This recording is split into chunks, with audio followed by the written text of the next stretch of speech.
Wir haben das Museum gegründet, um Geschichten zu erzählen.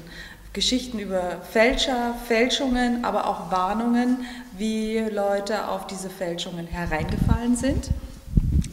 Also wir feiern nicht den Fälscher oder die Fälschung, sondern wir erklären auch, wo die Probleme sind, wie man darauf reinfällt, dass viele Fälscher auch nicht so erfolgreich waren oder es gab Fälscher, die wurden umgebracht, es gab Fälscher, die wurden selber betrogen. Es ist so eine Mischung aus Kunstkriminalmuseum und aber auch, wo muss ich aufpassen, wenn ich selber Kunst kaufe, wie ist es im Kunsthandel, Copyright, Urheberrecht.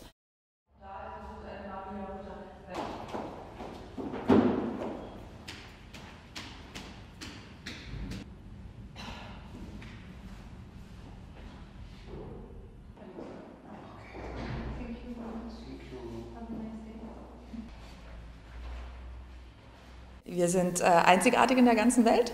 Wir haben es gegründet, weil wir einen verurteilten Fälscher kennengelernt haben, den Edgar Mugalla. Und der hat Geschichten erzählt, wie er selber als Fälscher gearbeitet hat. Er hat ungefähr in den 50er Jahren angefangen, bis in die 80er Jahre hinein gearbeitet, hat sich dann selber gestellt, weil er immer wieder auch betrogen wurde. Er wurde sehr arm damit, nicht reich, musste aber seine Familie ernähren und hat erzählt, wie er die Sachen gemacht hat, wie er reingerutscht ist, wie er verzweifelt versucht hat, auch wieder da rauszukommen. Und das fanden wir so faszinierend, auch diese Menge, die er gefälscht hat, dass wir gesagt haben, wir müssen das weitererzählen und haben angefangen, Geschichten zu sammeln, aber auch Bilder und Fälschungen. Das war am schwersten. Und dann haben wir das Museum angefangen zu eröffnen. Und wir versuchen, Fälschungen in Auktionen anzukaufen. Wir bekommen auch immer wieder über Urheberrechtsanwälte oder Kunstanwälte, die Klienten haben, die damit zu tun haben. Oder wenn Menschen uns in der Presse sehen, die zu Hause was geerbt haben. Das war zum Beispiel, gestern war eine Dame da, die hat was geerbt, die nicht wissen, wohin, die es aber auch nicht in den Handel geben wollen. Ich weiß, in Frankreich werden Fälschungen vernichtet. Hier können sie weiterverkauft werden. Das ist eine ganz komplizierte Gesetzeslage und sie müssen auch nicht markiert werden teilweise. Und da kommen die Sachen so zu uns ins Museum.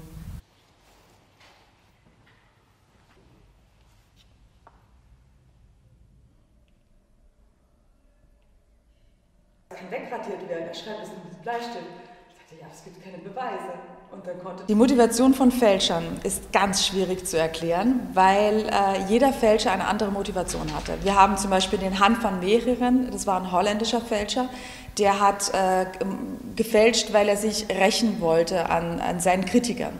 Es gibt den Eric Hepburn, der irgendwann umgebracht wurde.